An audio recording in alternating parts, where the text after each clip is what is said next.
Welcome to the Take It Home podcast. The podcast so bad we really should just take it home. I am one of your hosts, Doc Simmons. You can find me on all social media at Doc Simmons17. I will give the hot tag to my partner and let him introduce himself. Go ahead, pretty. Yes, sir. This is the Outlaw Zach Hendricks. Find me on all social media at Z Hendricks brand. And of course, Doc Simmons and I can be found at Country Air Official on Facebook and Instagram, and Country Air Brand on Twitter. Time to give it off to the tallest, beautifulest man in this chat. That would be myself, Gunnar Wicks. You can find me on all the social medias at Gunnar Wicks, no spaces. All right. And last but not least, our senior official. Hey everybody, I'm Perch. You can find me at Perch XLV, # for the ref brand, and Waffles Take It Home podcast. Waffles. Yep. Hey, before we get into the discussion, Gunnar, I know you don't do your homework, but I think we're on like podcast number 27. You at least do a segue for Perch. Oh, kind of depends on how I'm feeling, you know. Sometimes it gets a segue, sometimes it doesn't. That's good. Up to Doc. Doc, Don't worry. I got your back on that one, Gunnar. The first thing that entered my mind was, now I'm going to hand it off to the most beautiful fishy in the room, but then that sounded pretty lame, so I didn't say it. And now you said it. And now you made me say it. Yep. Yeah. Now that we have that out in the world, the most beautiful fishy, why don't you let us know what is the banger of the week? Oh, banger of the week this week comes from the heart, comes from the soul, comes from an old song, and one that we've heard a lot of times, but it hit hard this weekend as it was played in front of a big arena at Bourbon Street, and it was for a championship reign that came to an end. The song is Simple Man by Shinedown. Yeah. Damn good song. And that music hits every time. Good Leonard Skinner song. Good Shinedown song. Just a great emotion overall. And a Mance Warner entrance song that won't be forgotten. Bro, Yep. I was like on the way to the BCW show. That song hit the radio, and it just like something about that song gets you pumped, especially I think because you think of Mance Warner when he comes out and he's just amped up. But yeah, that song hit this weekend, and me and Doc also were listening to the Busted Open podcast, and they had Nick Gage on it, and he was like giving a shout out to Mance Warner. Yep. I'm sure we'll get into good old Manser when we talk about what we did this week. But first, let's talk about what we watched. I'll go ahead and go first. Been catching up on New Japan, catching up on the never open 6-man title struggle that's going on. Freaking banger of a match between Tomohiro Ishii and Yuji Nagata, two of my favorites. AEW, of course, was pretty good last week. I think we might have talked about that last week when we recorded late, but still good stuff. I love the Young Bucks just leaning into their assholeness, and I hope that continues. Otherwise, though, really not much watching for me. Oh, we did watch there's a lot of New Japan over the weekend, so we watched the IWGP Junior Tag Championship match between Roppongi 3K and who was it? Bullet Club's El Phantasmo and Taiji Ishimori. Yeah. Yep, that was a good one.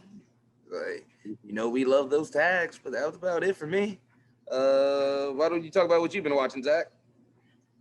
Yeah, I watched that tag match with Doc. I kind of watched. It was pretty late in the night, but yeah, we watched that. It was really good. El Phantasmo was a really great. I mean, he's a great heel. I definitely like how he gets the crowd up into it. What else? Really a light week for me. Not much really. I am trying to figure out a way to watch this Ring of Honor that just happened last night. Yep. Yeah, I'll probably try to watch that in the next couple days. You Check got it fight, out. right? Huh? You got fight. Yeah, I got fight. And I'm Just pretty split sure it. I'm subscribed to Honor Club on Fight, so I should be able to watch it. I just have to All right. sit down and watch it. And as we know, I don't remember what my fight password is, so Oh yeah. figure that out. But all right, I'll pass that along. Gunnar, what have you been watching? Dude, I failed this segment so hard.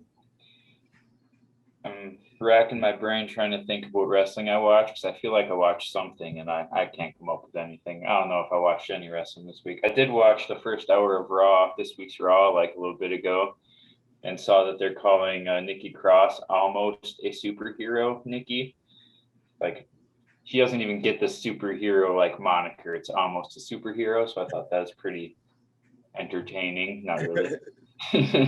Otherwise, yeah, I don't think I really watched that much this week. Again, I failed. Like, it's what we expect from you.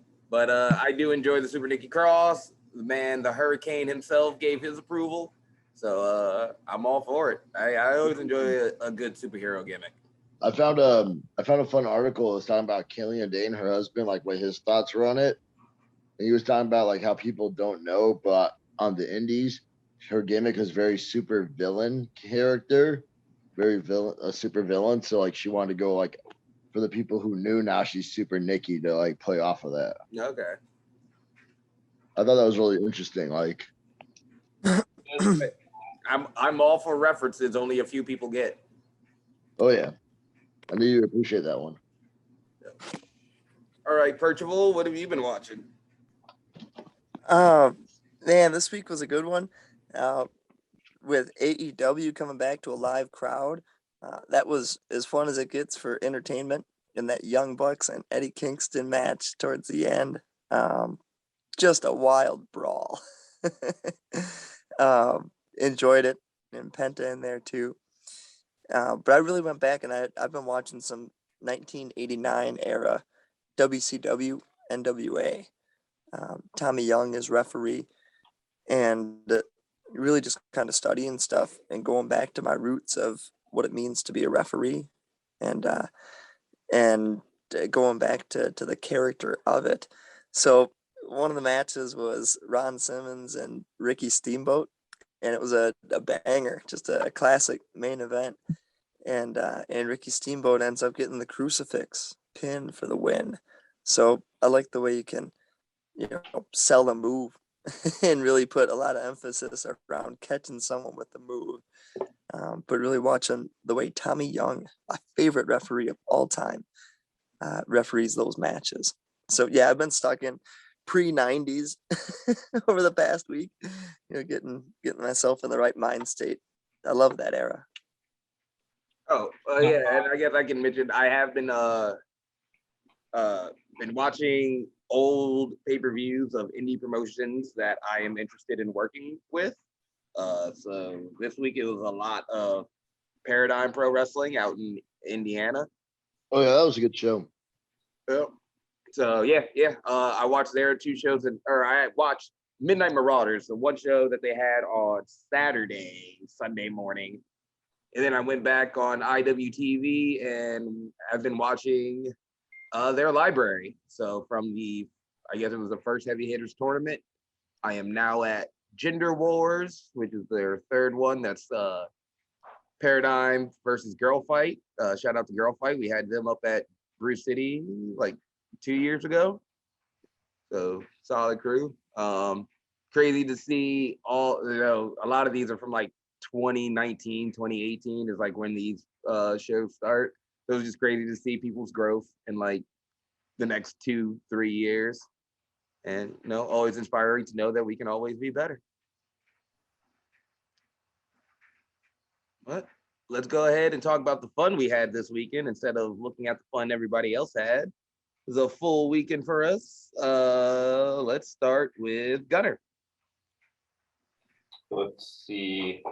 This last weekend we had a BCW in Watertown for Battle at the Bar 2. That was my only show this weekend. I went against Fletch Malone in the main event for the Fairs and Festivals Championship, which I got to thinking, spoiler alert, I won. I got to thinking last time we were in Watertown, I believe I won the Fairs and Festivals Championship. So I don't know how he had it this go around and I won it again. I mean, I'm all for winning things multiple times, but But you never dropped the title as far as you're concerned. yeah. But I guess that doesn't matter anymore at this point, because I'm now the Watertown Fairs and Festivals champion again. Two-time. What's that, Zach? You're the two-time Watertown. 3-time? 2 times. Two-time. Oh, 2-time, yes, 2-time. Soon to be 3-time next summer, hopefully. That's on my bucket list. Not really. Let's see, main event. Fletch got a ladder in the ring. I remember he did a senton off a ladder onto my poor broken ribs. I remember laying on the floor, looking up in the sky and thinking like, damn, he looks really high. I really hope he doesn't land on my face. Thankfully, he landed on my abs of steel and everything was all good. Yeah, that's good. We were talking about it a little bit before, but I was watching the Galley show and there was that 4-way, and I don't know who did it, but I know Aaron Stone took a moonsault to his face, all face. Did not look comfortable. Yeah, definitely not. I'm fine with having someone else's body weight like clash with my own midsection because I'm a pretty beefy man, but my face is fragile and I prefer nobody sit on it. Aesop Mitchell. But yeah, I ended up winning that match. I believe Fletch rolled me up with a feet on the rope, something that Perch failed to call. Didn't quite see that. Don't know how that happened, being such a stellar official and everything. But luckily, Frank came out, saved the day, and told Perch foot was on the ropes. The match reset. Then I speared Fletch 1, 2, 3, and it was over. Even Michael Jordan missed a free throw or two. Yep. Even the greats fall once in a great while. But yeah, that was about it. I think the match was all right, and looking forward to keeping the Summer Sizzler tour going. Yes, sir. Yes, sir. All right. Perch, what was your weekend like? Yeah, this was a fun weekend. We kicked things off on Friday with AAW in Chicago at Bourbon Street. That was a double show. We did a full TV tapings for AAW Live, which was 9 matches. And then once those concluded, we had the main show card for United We Stand, which was 9 more matches. So it was an 18 match night, but a great time. Great ref crew, lots of variety of matches. Stay tuned for the Wednesday, I think, will be the AAW Live showings on Twitch. But United We Stand was damn good. Opened things off with Laredo Kid against Ace Perry, and a good match, good back and forth. Xavier Walker is the manager for Ace Perry. Makes for a fun dynamic, and a good heel combo. Next match was Jake Something against Josh Alexander. Really getting to catch any of Josh Alexander these days. During the run he is as the X Division champion is really cool. Just to be a brush in and to play a part in any of the matches that he does, able to learn a lot and take a lot out of it. There's a genuine, true professional wrestler, as most of these guys are, but a guy like Joshua Alexander carries himself with that presence, especially being a champion on TV as he is. He and Jake Something went at it, and that was about as hard hitting 2 grown ass men going at it as I've experienced. So call it a fight, call it a wrestling match. Either way, I was in there and called the action down the middle, and it was great. And then we set up for the finale, the main event, which was Mance Warner against Fred Yehai for the AAW championship inside a steel cage. Man, just a cool presence. Walking out and looking at that cage before the main event was a cool moment of reflection. That cage in particular, we've all had a little history with seeing in the A lot past. lately. A lot lately. Most And recent, again coming up.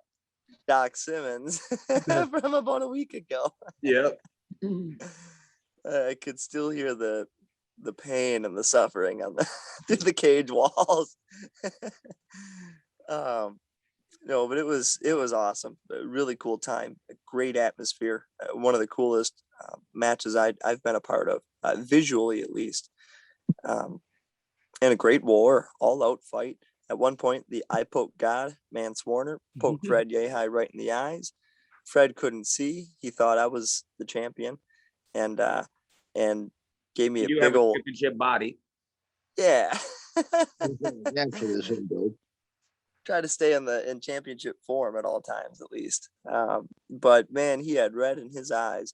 He gave me a chop right across the chest, about as hard as one could, and delivered a pair of double knees right in the corner, and took me out, took me out cold, and one thing led to another. I think a lot of time passed. The sound of an impact from a superplex through a door rattled the ring just enough to wake me up for a close 2 count, and one thing led to another, and a few more doors were used. I think we had a double choke slam off the cell through a couple of doors, and then a power bomb through the final one, and it ended with Fred Yehai locking in the Koji clutch. And as much as Mance had gotten out in the past, he couldn't this time, and passed out. So great match, new champion, phenomenal drama. You can see the replay online. Just a great story, fun night of wrestling to be a part of. Then the next night was BCW in Watertown. Always a good time with the homies, close to the home. So was able to have dad there and some family friends, which is cool. Like to have family at any show that we do. It's a little piece of home. Had Aesop against Chucky, in which they got into a submission, and Chucky kicked Aesop right into me, and I got drilled into the corner and passed out again. And missed a few things, came through and got the pin.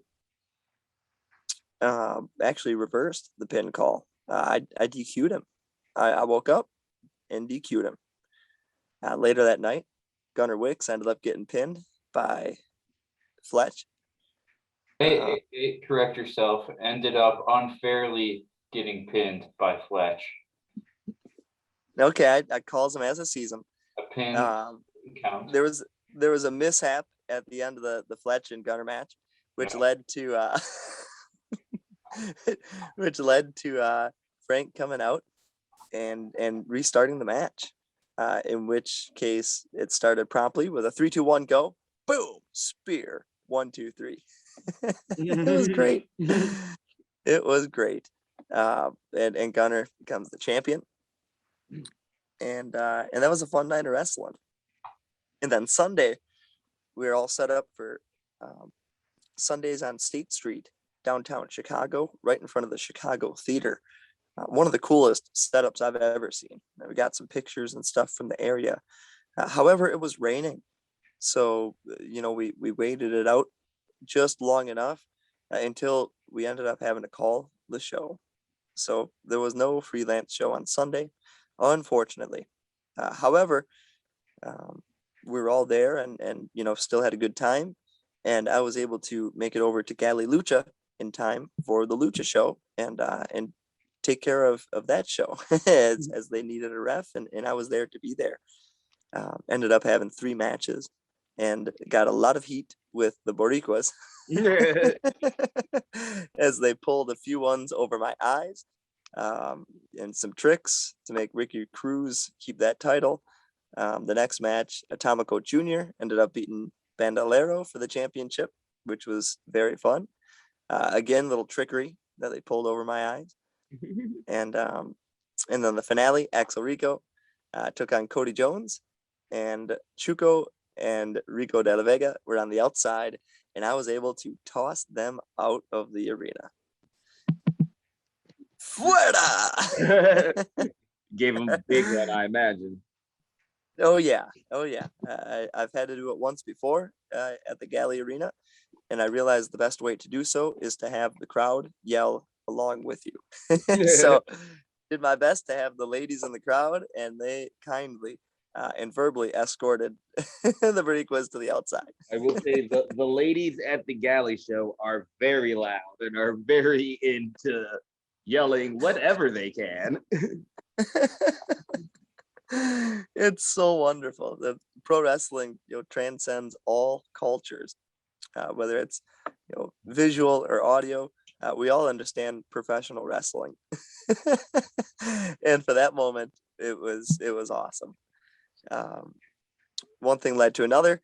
I got drop kicked in the corner by the champion. It was outrageous. And again, I was out, and a few things happened, but my favorite move is a brain buster, and the sound of the brain buster hitting the mat jostled me just enough to catch the shoulders for a pin, 1, 2, 3, and still champion Cody Jones. So promptly after the weekend, we got a nice ice bath and lots of rest. Yeah, it seems like the wrestlers had it out for you this weekend. Yeah, should have worn a construction hat this weekend. Yeah, big orange vest. Make sure they can see you next time. Yep, or just carry a bell on me or something. Yep. Great wrestling weekend though. Great time. Good. All right. And as far as me and Zach goes, Zach, why don't you tell them about Saturday? Saturday, originally, your mama's favorite tag team. I mean, we've been happy because we've been your mama's favorite Brew City Wrestling Tag Team Champions, but that didn't go according to plan. You see, Country didn't have a 2-on-2 with the Curse. We were watching JP wrestle our buddy Chuco. Tyler and Sean decided to get involved and do a 3-on-1 on Chuco. So we said, forget the title match. Let's go out there and defend Chuco. Luckily, Frank came out and made it a 6-man, and your mama's favorites do what we do best. Win. Yep. That country connection. You definitely, fans out there, got to make it to these spot shows and these summer tour shows. You'll see a lot of us working on new things.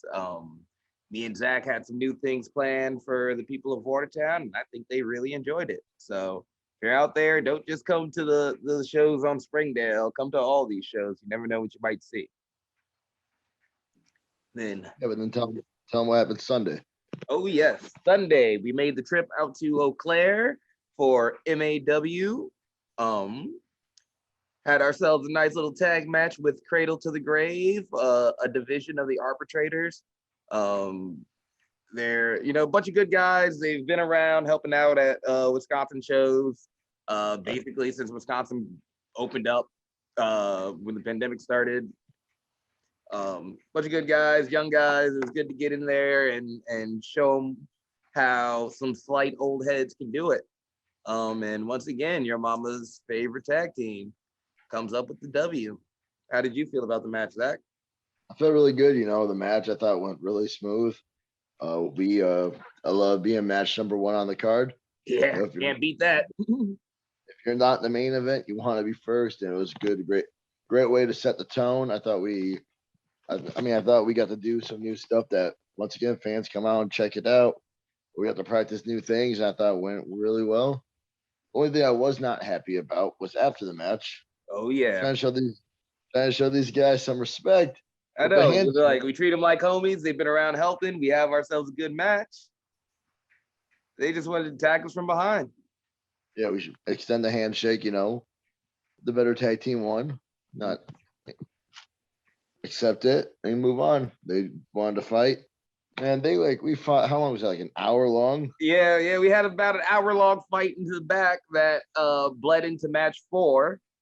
That was between Kaz Carter and Funny Bone. And we're just fighting our way, and all of a sudden we see a flying demigod of death. And yeah, we were on the wrong end of the wrong. Yep. Wrong end of that one. Yep. Wrong place, wrong time for a brawl. Funny Bone dove off the I guess announcer's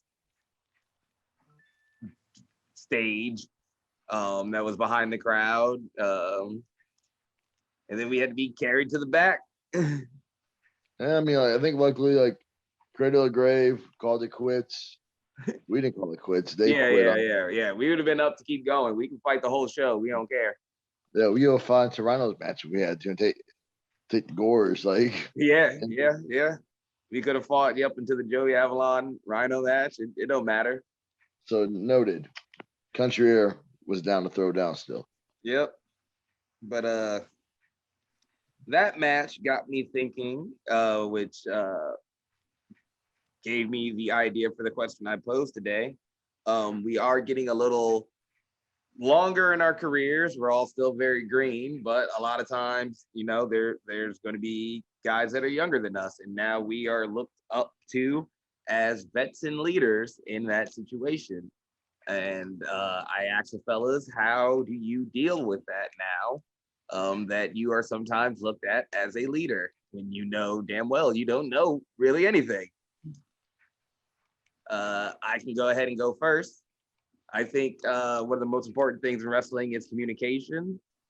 So when I am, going over our game plan for a match, I practice, talking. I practice, if I want Zach to be ready for this combination, if I want to call for Air Buddies, if I want to call for a 6-shot lullaby, I have a plan of how I would call it to him and how I would talk to him. For me, it's just very simple. Practice, so that when the time comes, I'm just ready.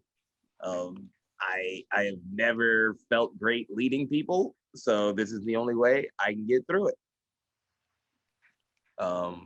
And when I posed this question, Gunner had a very interesting answer. So Gunner, why don't you tell them your answer? Let me see, what was my answer? Something along the lines of I cope with it by not being or not thinking that I am a leader. Yep. Yeah, so I don't know, like you said, we're all very green still. We all have a lot to learn. And I think just knowing that much, there comes a lot of wisdom. So I think there's maybe some people in similar places in their careers that we are, that think they know maybe a little more than they actually do. So I think just having that humbleness and just knowing that there's many levels to this, and we are on one of the very lower tier ones, already kind of gives us an advantage in not only learning ourselves, but being able to talk to other people who are even below us and helping them learn certain things. So basically when I try not to overstep my bounds when giving out my knowledge to say some of the new kids in our camp, because I don't like overloading them with information when a lot of other people are already giving them information. And I try to focus on myself.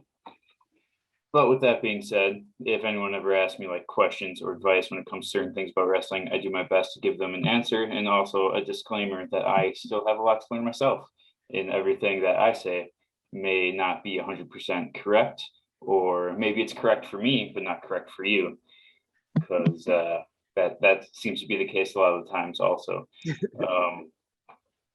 So yeah, That's kind of a long answer, but that's kind of how That's I fine. That's a great answer. It's a great answer. Know what your position is and be humble. Set good examples. That's fine.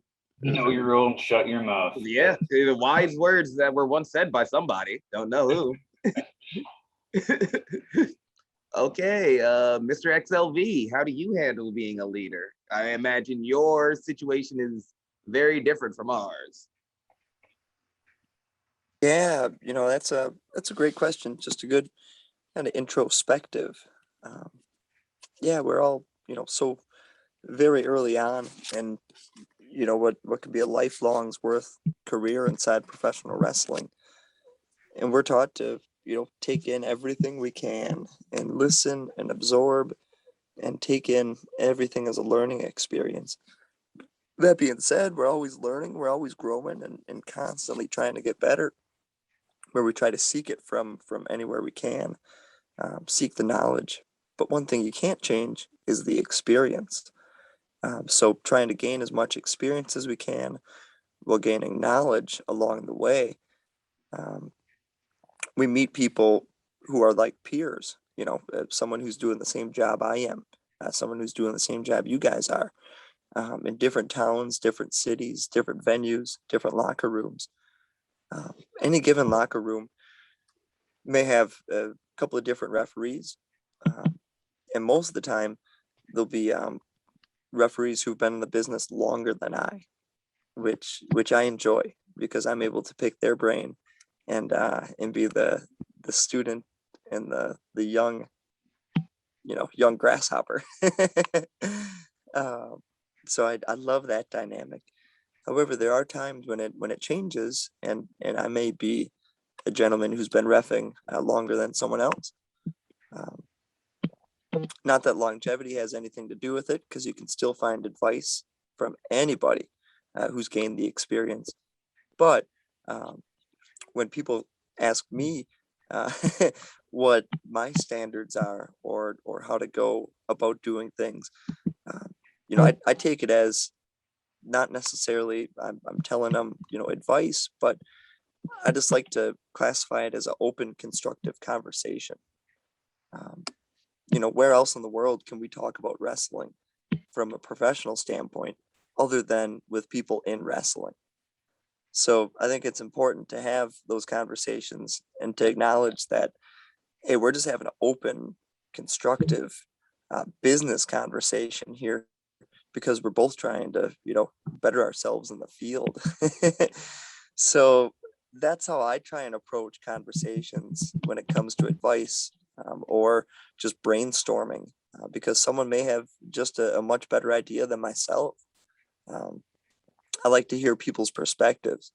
We all entered this business for our own reasons. Um, so we have our own set of eyes that we like to see wrestling and what made us a fan. um, if everything's right, everything's wrong in wrestling to some point. I'd love to hear theories that people have. So when it comes to advice given, or when people look to me, uh, I turn it back and mention to them, let's have an open conversation about it, because you may be just as right. And one day I'll be asking them just the same about a theory. So it's just the way I frame it in my own mind, and not like I'm out here telling someone what to do or how to do it. It's more so if someone comes with a conversation or a question, great, let's open the door for an awesome business conversation about the theory of professional wrestling referees, which is such a intricate part of the world that we live in. But I love it. I absolutely love it. Yep. That actually reminded me of, I want to put over Ben Holberg for a moment because we ended up, I mean, Perch knows this. I do go to him, and I will go to other referees for perspective on things and see how it works from their end. And we were going over something for the show and had ourselves a conversation that I think worked out for the betterment of the show as a whole. So I just want to shout out Ben. Go give him a follow, Big Ben Holberg, and follow him on Twitch and listen to his awesome music mixes. All right. Big time Ben is the yep. man. Good dude. Good dude. Yep, good homie. Ref the hell out of that main event. So good stuff. Zach, how do you handle when you are looked at as a leader now? I mean, it's kind of the same as Gunner. Like, the whole. I mean, I don't mind giving guys advice, especially like with like. I mean, like, I wish like when I was like super young into it, like I had someone at camp we could talk to about the advice, but we all were kind of learning together about how to get bookings at that time.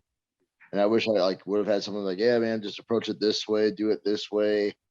And that's a weird thing that they don't teach you at camp is how to approach people for advice. Yeah, it's like I tell you like how to.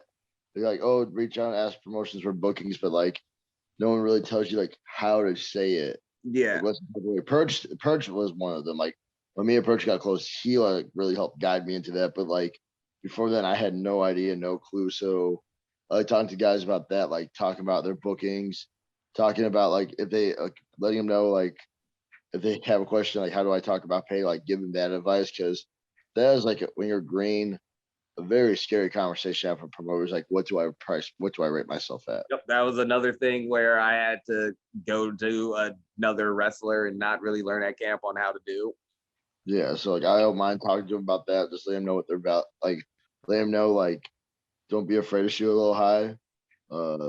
Understand what your price is. Understand where you're at. Understand like everyone earns their rate, but through time, through time and years. So understanding your rates like that, that way, and like you know, how I view it as a leader. Like people listen to it. I don't mind giving more advice, but I guess at the moment they stop, like, and they don't give, like, you can tell they don't give a damn. It's just, I don't give a damn either. Like, that's like sounds super harsh, but No, you can't care about other people more than they care about themselves, or else that's how you get hurt.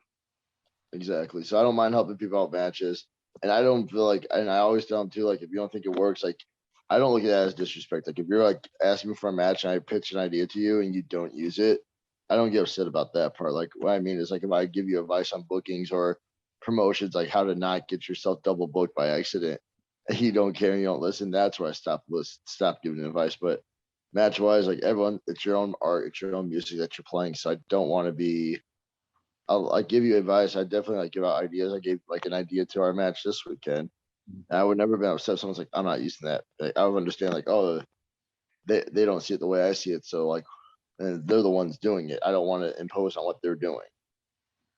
And I guess on the other retrospect, I don't know, I don't think you brought it up really, but being tag wrestlers, we kind of have another type of responsibility now. Like, especially like I feel like we are luckily and like humbly getting bigger opportunities and becoming like a really good cohesive tag team. So leading tag matches now where we have guys really asking us for advice is like a whole different level of its own. Like, cause they know, luckily we have chemistry and our tag moves are smooth. You know what I mean? You get what I'm saying? No, yeah, Like and it's. I mean, it goes. I think we have all said the same thing, but from different perspectives. In that, you know, we stay humble and we practice. Like, you know, the practice comes with being humble. You know, we don't I think think you're we too can all good. agree. Like, I think we all can agree on one thing too. Like the people who do ask us for the advice, you know, like being like looked at someone as a leader is like a little bit of a pride because like the years we put in, we all have that little bit of proud moments when we do those, Yep. right? Yep. No, yeah, it is. It is a, you know, at first it's a shocking moment when you realize that, oh shit, they're looking at me to lead and looking at me for advice. But Absolutely, it is a proud moment and a humbling moment. a humbling moment, validation for the work you have been putting in, and definitely helped you to drive and give you some drive for the work going forward. Because now you know, like, oh shit, people are looking at me for advice. People are looking at me as an example. I have to live up to those expectations now. Yeah, it's like a little bit more pressure in the ring. Yeah. It's definitely a little bit more pressure when you realize, oh shit, they're looking at me to lead this. They're looking at me to make this good. Oh, fuck. Well, sorry guys. Yep, hate to disappoint you. Awesome. No, yes, Gunner, we're all terrible and we all hate ourselves. Yep. I never even like had that thought that someone like I knew that maybe like say new kids join our camp look at us as like obviously more experienced and someone they can get advice from, but I never really thought of it from the perspective as they're looking at me as some sort of example. Like let me like Gunner like I'll be blunt. When I came to camp, I'm only a few months. Like I'm like 5 months under Doc, but I looked at Doc and Mav as examples. yeah. Like they both. Yeah, I looked exactly like at all those guys at camp. Like I watched. I found out who the goofballs were. And I found out the guys who were there, and I like watched guys like Baxter, Mav, Doc, Perch, like Chucky. Like I watched them. I'm like, all right, this is the example. Like I need to follow. I need a good fight. I hate to tell you, Gunner, you are a main event player. People are definitely looking at you as an example of what to be. I don't like it. Yeah. That's the responsibility that comes with it. I'm sorry this is the first night that you're realizing this. We got a lot of thinking to do now.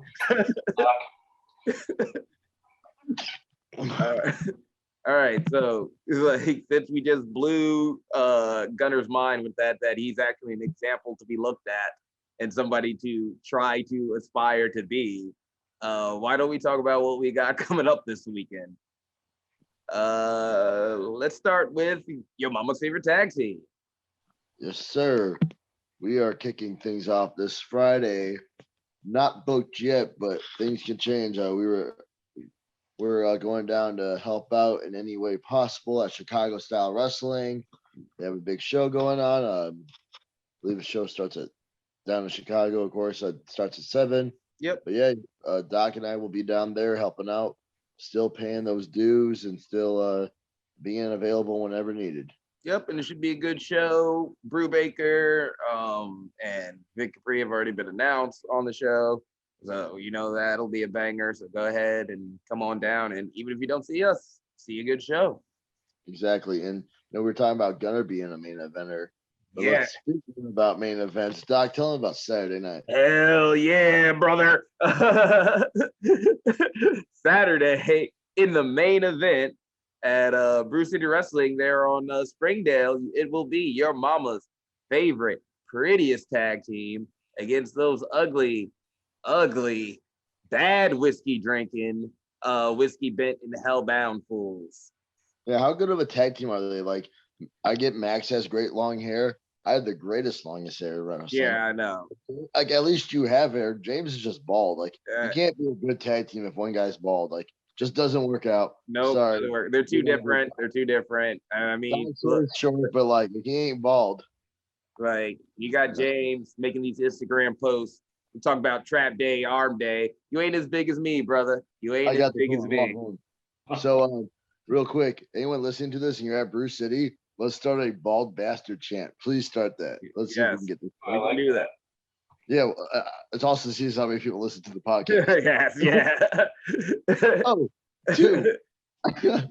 Getting some real-time surveys on our listeners. That's what I like. Yeah, let's get a bald bastard chant going out. Doc, you better upload this before Saturday. No, yeah. I'll work on it. I'm sorry. I know the last couple of weeks have been late on the releases, but we should be good at least for the next couple of weeks going forward. Bald bastard. Yeah. Bald bastard. Yeah. There we go. Anyway, speaking of main eventers, even though we're the main event, we'll go to, I guess, like co-main event. Or you want to be semi? Is that me? Yeah. Well, you go. I heard you're semi everything. So no, to be honest. But what I do know is that this Saturday at BCW, I'm taking on Aesop Mitchell and a semi-final tournament or semi-final bracket for the tournament for the BCW Heavyweight Championship. If I beat him, I move on to the final match for the BCW World Heavyweight Championship. I faced Aesop about a year and a half-ish ago. Not at the last Rise to Honor, but the Rise to Honor before that. He was my first feud I ever had. I lost to him in that Rise to Honor, and about a year and a half later, I've gained a lot of knowledge, a lot of experience.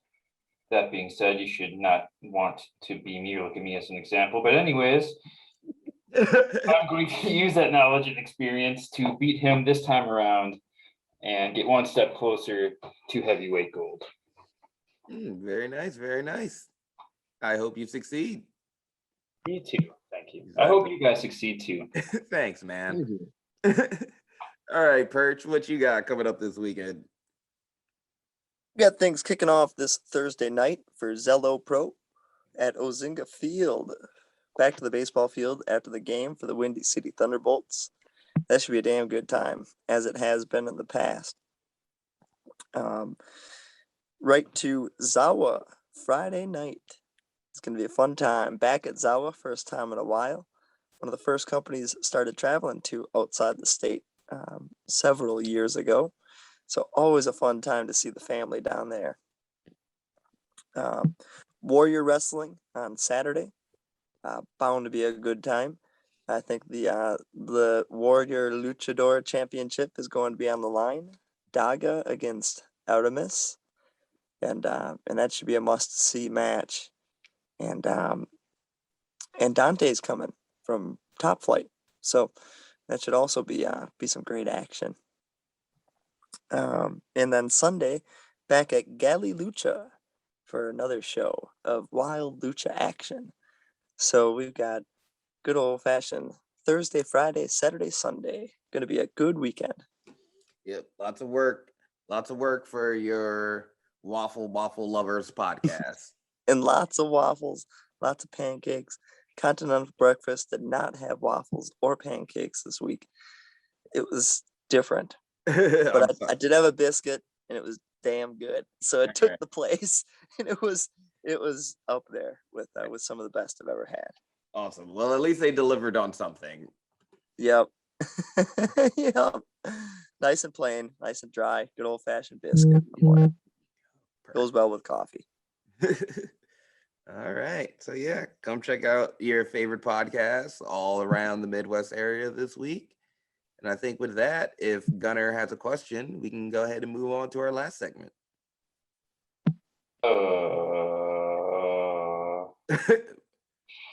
Good job, Gunnar. I got something. I think this was going to be the question, I think, last week or the week before, and I changed it to something else. It was like, what is something that you got away with? Something you did, like something bad. No, it doesn't have to be bad, but something you got away with and no one ever found out that it was you that did it. Oh, yeah. This was that question we put off. Yeah, I remember that. Yep. Okay. I'll go first, even though the thing that I kind of did bad has been remedied, so it's all good now. A couple weeks ago, I wrote, so in our camp, we have a whiteboard with like wrestling dates on it. And there's a red marker sitting by the whiteboard, and the whiteboard had like red marker on it. So like without really looking at the marker, I took it and wrote down some missing dates. And then I made a spelling mistake, tried to wipe it off with my finger, realized that nothing happened, and I wrote with permanent marker on the whiteboard. After some Googling, I did find out that if you draw over it with erasable marker, then it erases. So that was like a new tidbit of magic that I did not know about before that kind of saved me on that one. But if there was the case that it didn't wash off, I was just going to leave it and not tell anybody, to be honest. So, yeah. All right. I hope you enjoyed. There was one time this door handle that I ripped clean off. I knew about this. some random undisclosed location, and ripped that sucker clean off. But one thing led to another. We did our due diligence and put that handle on, so we made sure it would never happen again. Yep. I believe like a couple months before that happened, someone may or may not have tried to get up into a ceiling tile and had a bunch of insulation fall over the hotel room floor. We did not do our due diligence that time. And, got caught. Some things get found. Yeah. So Others require work. do it the right way. See, I don't really have a lot because I usually get caught. So I don't do too many bad things because I get caught all the time. I guess the best I've got is a failed streaking attempt at my high school homecoming football game that ended up with me streaking still because I didn't have my clothes because I thought this was going to be successful down one of the main roads in my hometown. Nice. So how was it unsuccessful? We had this. I had cut out an exit and marked with some tape so I could find it at night. Yeah. And usually, like the way our school is set up, there's like the main football field and there's like a lower field next to it that and there's a gate between. It's hard to get into the football field. There's only like the main entrance, but there is an entrance from the little soccer field that you can get in that they usually leave open. Except for that time. Except for this one time.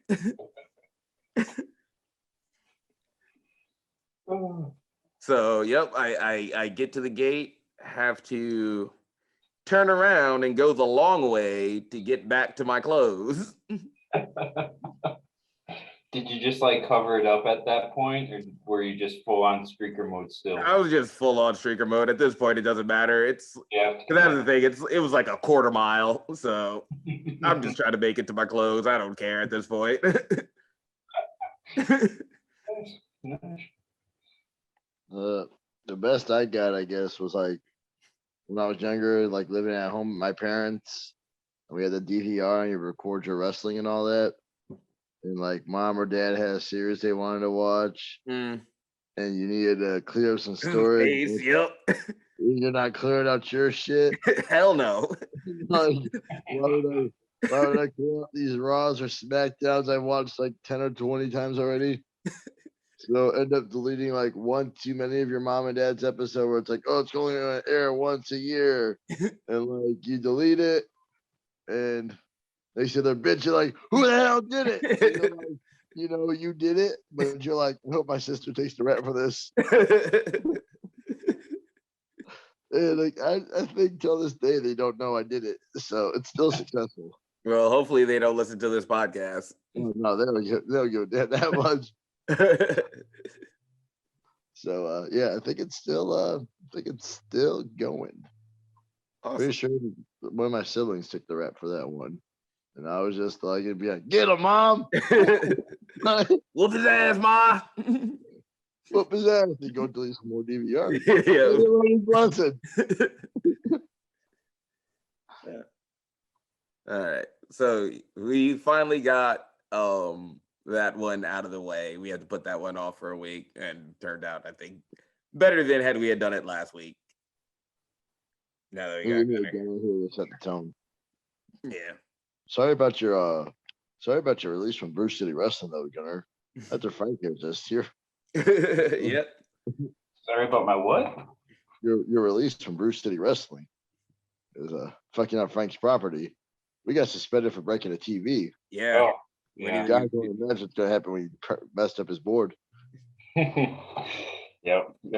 Luckily, Google saved the day on that one, as it does for me in my shoot job all the time. So. Professional Googler over here. One of my many talents.